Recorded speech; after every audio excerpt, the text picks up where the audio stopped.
ডাক দিয়ে বলেছিল বাবা আমার ভুল হয়ে গিয়েছে, উনি নবী। উমার ডাক দিয়ে বলল তার পরিচয় কোথায় আছে তুমি কি বলতে পারবা? ঠিকানা বলে হ্যাঁ। বলে সামনের দিকে শুনে যাও, যার পর ডান দিকে একটু রাস্তা দেখবাও, ব্যাকে গিয়ে দেখবা মসজিদে নববী। বলে হ্যাঁ, ওই মসজিদে নববীতে আমার বাপ চাচারা তার কথা শুনতেছে। বলে ভালো হলো আমি পরিচয় পেয়ে গেলাম। মনে মনে ভাবলো মুহাম্মদ সাল্লাল্লাহু আলাইহি ওয়াসাল্লাম যখন মসজিদের ভিতরে একা যখন থাকবে, ওই সময় আমি তার কাছে গিয়ে বিষাক্ত ছোরাখানা কোমরে আমি লুকিয়ে নিয়ে এসেছি। ছোরাটা বের করে মুহাম্মদ সাল্লাল্লাহু আলাইহি ওয়াসাল্লামকে মেরে দেবো, একেবারে শেষ হয়ে যাবে, ঝামেলা মিটে যাবে। আল্লাহ রসুলের বাপ যে ঠিকানা পাওয়ার পর বাচ্চা ছেলেটাকে ডাক দিয়ে বলো বাবা তুমি আমার দারুণ উপকার করে দিলে, বড় উপকার করেছো, নাও 5 টাকা তুমি নিয়ে নাও। ওই বাচ্চা ছেলেটা ডাক দিয়ে বলেছিল চাচা আল্লাহ রসুল বলেছিল মানুষের উপকার করে নিয়ে তার বিনিময়ে টাকা নিতে নাই। বলুন সুবহানাল্লাহ। ওগো চাচা টাকা নিব না। যখন এই কথা বললো আর ইহুদি ওই বেঈমান উমায়ের বাপি মনে মনে চিন্তা করেছে, আরে ওই মুহাম্মদ সাল্লাল্লাহু কয়েক মাসের মধ্যে মক্কার নাই মদিনার একটা 4 থেকে 4.5 বছর বাচ্চাকে জাদু করেছে। বলুন সুবহানাল্লাহ। এই ছেলেটা ওর তাবি হয়ে গেছে, টাকা নিল না। উমার চলে গেল, চিন্তা করছে দরজা দিয়ে প্রবেশ করা যাবে না, আগে দেখি বেটা একা আছে না তার সাথীদের সাথে নিয়ে আছে। আল্লাহ রসুলের বাবা ওই সময় মসজিদে নববী ঘর, খাজুর পাতার বাপ যে ডাল দিয়ে আপনার বেড়া দেওয়া ছিল, ওই খাজুর পাতার ডাল দিয়ে বাপজি ছাদ করা ছিল। সাহাবারা বলেন রাসূলুল্লাহ সহ আমরা সবাই যখন সিজদায় যেতাম, আরবে পানি হলে ওই মসজিদে নববীর ভিতর দিয়ে বাবা পানি পড়ে গিয়ে মাটিটা কাদা হয়ে যেত। সাহাবারা বলেন আমার রাসূল আমরা সকলে সিজদায় যখন যেতাম কপালে পর্যন্ত কাদা লেগে থাকতো।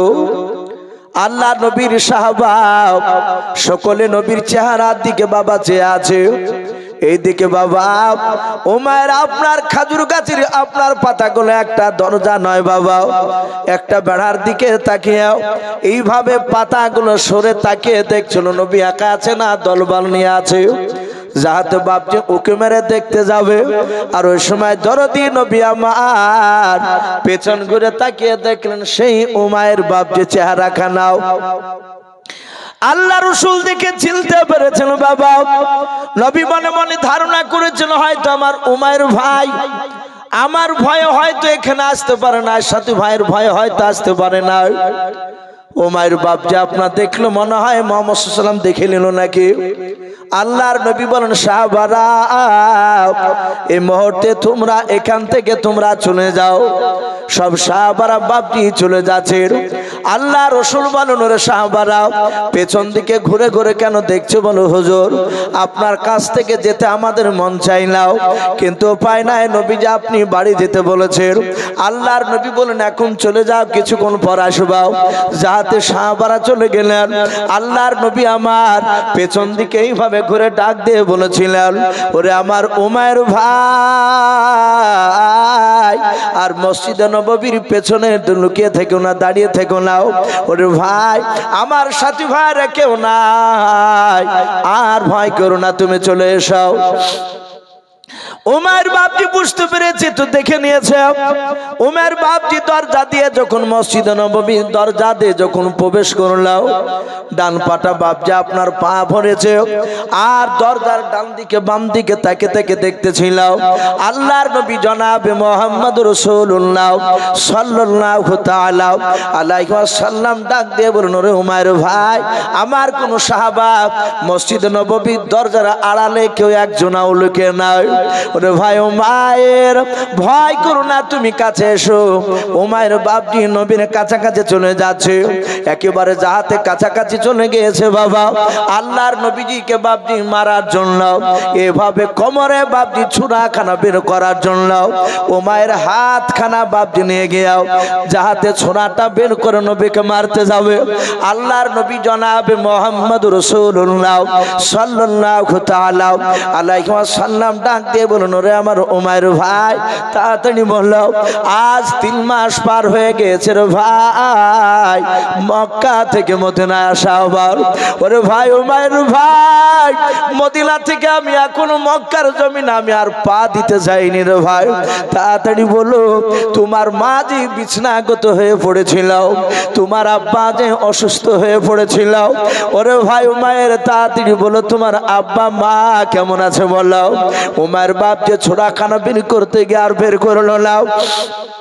নবী আমার এক এক করে বাবা মক্কার যারা অসুস্থ ব্যক্তি ছিল, যারা বৃদ্ধ মানুষ ছিল বাবা, যারা বৃদ্ধা মহিলা ছিল, আল্লাহর নবী এক এক করে বাপজি নাম করে এবং যার চাচা হয় যে সম্পর্কে এবং মামা হয় এবং বাপজি বোন হয় সে সম্পর্ক দিয়ে রাসূলুল্লাহ মিষ্টি আওয়াজে ডাক দিয়ে বলছিলেন, ভাই উমায়ের বলো অমুক অমুক ব্যক্তি কেমন আছে বলো। হযরত উমারের বাপজি দিলটা বাপজি নরম হয়ে গেল। উমার মনে মনে চিন্তা করছে, আরে এই লোকটাকে আমরা মক্কা নগরে চিনতে পারি না, আমরা তাকে পাথর দিয়ে নাই, আমরা তলোয়ার নিয়ে ঘুরেছিলাম, গোল করে ঘেরাও করে নিয়েছিলাম, যে দিনকা মুহাম্মদ সাল্লাল্লাহু আলাইহি ওয়াসাল্লামকে মক্কা থেকে তাড়িয়ে দিয়েছিলাম, এর উচিত ছিল ওর সাহাবাদেরকে লেলিয়ে দিয়ে আমার উপর অত্যাচার করাও, কিন্তু আমাকে অত্যাচার না করে উল্টো আমার মা বাপের খবর নিচ্ছে। ডাক দিয়ে বলেছিল, হুজুর দয়া করে আমাকে মাফ করবেন, আপনাকে আমি দেখেন বিষাক্ত ছোরা নিয়ে মারতে এসেছিলাম। নবী গো আজ চিন্তা পেরেছে আপনি দরদি নবী, মার নবী, রহমতের নবী গাও, আপনি ক্ষমা করে দিয়াও, আপনার কলমা পড়ে মুসলমান বানিয়ে আনুন, বলুন সুবহানাল্লাহ। হযরত উমাইর রাসূলের এই রকম 3টা বাপজি ঘটনা ওই রোম দেশের সম্রাট হেরাক্লিয়াসের সামনে বাপজি আলোচনা করলেন। উমাইর বলল, তোমাদের নেতা এত ভালো বলে? হ্যাঁ। সাথে হাতে হেরাক্লিয়াসের চোখ দুটো লাল হয়ে গেল, ডাক দিয়ে বলে, আয় আমার প্রজারা, এই দাহিয়াতুল কলবি রাখুনে হাত পা দড়ি দিয়ে বাঁধ, বেঁধে রাখ এখানে, একে কিছুক্ষণ পর জবাই করা হবে। সব লোকেরা বাপজি হাততালি মেরে বলল, এবার উচিত শিক্ষা হবে। এত বড় ঈশ্বর দাও, মদিনা থেকে সে আমার বাপ দাদার বিরুদ্ধে কথা বলে, তার হাত পা দড়ি দিয়ে বাপজি বেঁধে দিল। দাহিয়াতুল কলবি কাঁদছেন, আল্লাহ একটা লক্ষ্যকে তুমি আমার দ্বারা হেদায়েত বানাবে না, হেদায়েতের মালিক আল্লাহ, এটা আমরা ভালোই জানি।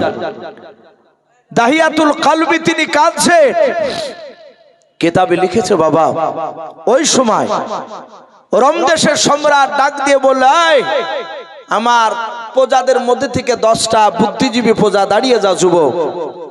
বলে হুজুর কেন? বলে দাঁড়িয়ে যাও। 10টা যুবক বাপজি দাঁড়িয়ে গেল। বলে এক্ষুনি তুমি রোম দেশের বাজারে চলে যাও। বলে আমরা 10 জনাই যাবো। বলে হ্যাঁ।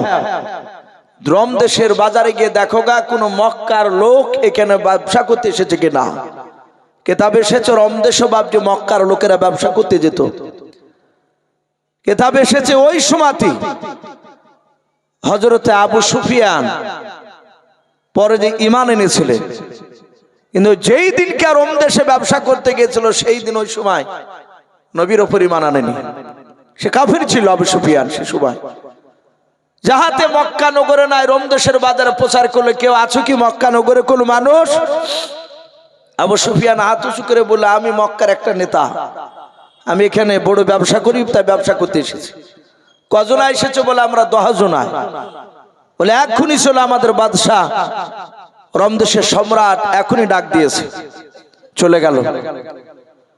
যাওয়ার পরই বাপজি দেখছে হযরতে দাহিয়াতুল কলবিকে। আবু সুফিয়ান চিনতে পেরেছে, এই তো সেই, ওখান থেকে এত দূর চলে এসেছে। ডাক দিয়ে বলল, রমদেশের সম্রাট, এই তোর নাম কি? আবু সুফিয়ান বলল, আমার নাম আবু সুফিয়ান। যাহাতে বাপজি এই কথাটা বলল। বলে, কজনা এসেছিস? বলে, আমরা 10 জনা। বাপজি আবু সুফিয়ানকে রমদেশের সম্রাট বললে, একে চিনিস? বলে, ভালো চিনি। একে চিনি, এর যে নেতা, আর নেতার যে কলমার দাওয়াত নিয়ে এসেছে অকো ভালো করে চিনি। বলে, হ্যাঁ, এবার খেলা জমবে। বাপজি আপনারা অনেকে এখানে আছে, আমার খুব কাছের বন্ধু শাহাবুদ্দিন ভাই, উনি বললেন যে ভাই আমাদের এই জালসাটা আদের জালসা নয়, হ্যান্ডবেলি লেখা নেই।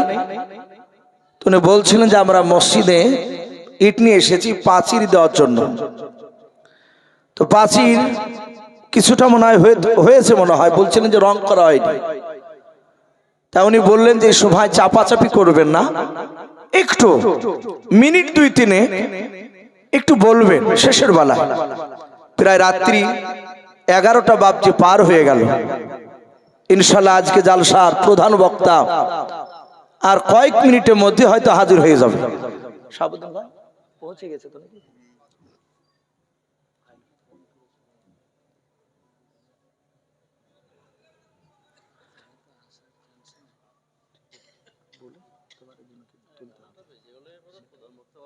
তো ভাই যাই হোক, আমি বলছিলাম যে বাপজি যে মসজিদের জন্য হালকা করে খাতাতে লেখা হবে না। যদি বলেন যে ওয়াদা থাকলেও বলে না, ওসব ওয়াদা লেখা হবে না। যদি বাপ 200, 100, 500, 1000 কাছে থাকলে ইনশাল্লাহ মিনিট 5 মতো বাপজি একটু আসি, আল্লাহর ঘরকে তৈরি করার জন্য মসজিদটা পাঁচির রং করা হবে এই গ্রামের। দেখ মাশাআল্লাহ, লজ্জা করবো না ভাই। এ দেখেন একজন ভাই আমার 200 টাকা দিয়েছেন, আল্লাহ তার দানকে কবুল করুন, বলুন আল্লাহুম্মা আমিন। জি একটু আসি, একটু আসি, এখানে একটু আসেন সামনে। মাশাআল্লাহ, আমি শুনলাম এই বাপজি মাদ্রাসার সেক্রেটারি সাহেব, কেশিয়ার সাহেব, উনি আলোচনা হচ্ছিল, উনি যাই হোক উনি বলছেন আমি কালি দেবো 2000 টাকা, আল্লাহ তার দানকে কবুল করুন, বলুন আল্লাহুম্মা আমিন। আরেকজন বাপজি 200 টাকা, দেখেন আরেকজন বাপজি আমার 200 টাকা, আল্লাহ সকলে দানকে আল্লাহ কবুল করুন, বলুন আল্লাহুম্মা আমিন। বাপজি আমি চাপ নয়, 200, 100, 500 যদি থাকে নগদ একটু দিয়ে যান। জি এ দেখেন আরেকজন বাপজি আমার 500 টাকার দাতা, মাশাআল্লাহ, হরকত বরকত হয়। ওগো আল্লাহ, যারা দান করছে যারা করতে পারে না, আল্লাহ যারা করছে যারা করতে পারে না, তুমি সকলকে নবী চেহারা না দেখে আমাদের মত দিও, বলুন আল্লাহুম্মা আমিন।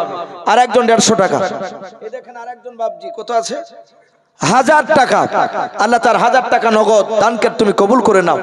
একটু আসি, আরেকজন ভাই 100 টাকা, বাপজি নাম না করলে অসুবিধা নেই, আল্লাহ দেখতে পাচ্ছেন। আরেকজন বাপজি 500 টাকা, আল্লাহ দানকে কবুল করুন, মাশাআল্লাহ। এই দেখেন এই দেন আরেকজন ভাই আমার 100 টাকা, আরেকজন যুবক ভাই 150 টাকা, আল্লাহ সকলে দানকে আল্লাহ কবুল করুন, বলুন আল্লাহুম্মা আমিন।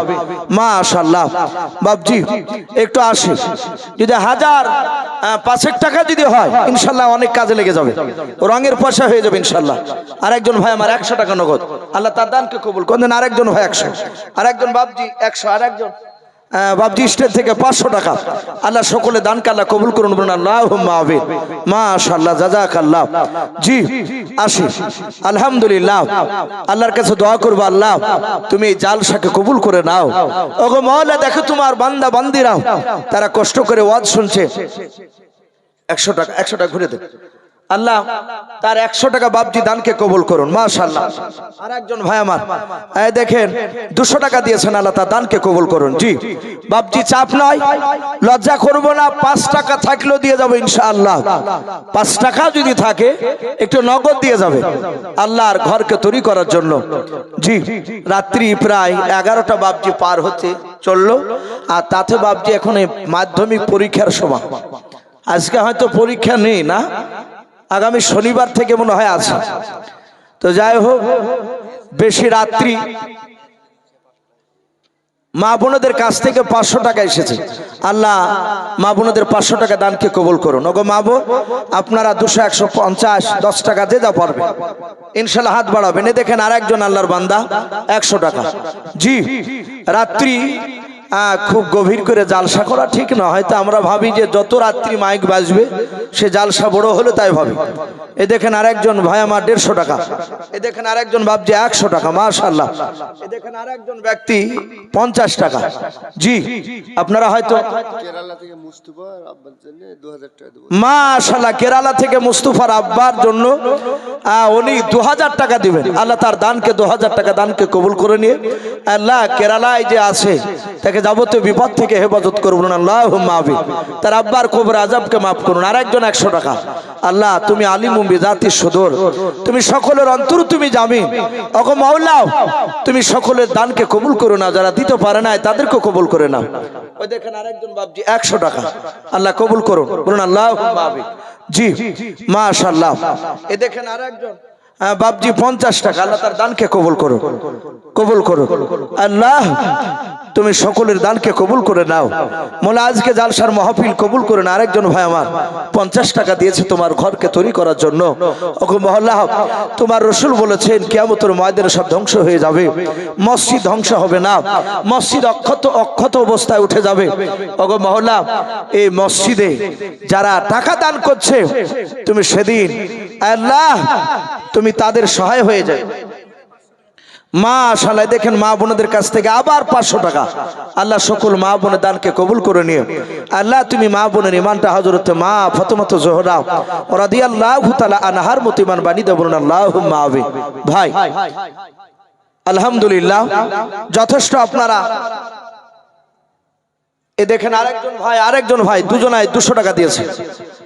বাবজি, যেহেতু এটা আদায়ের জালসা নয়, আদায় বিজ্ঞাপন ডাহিয়ান বলে যদি দেখতেন যে উন্নতি কল্প জালসা, তাহলে অনেকে টাকা নিয়ে আসতো।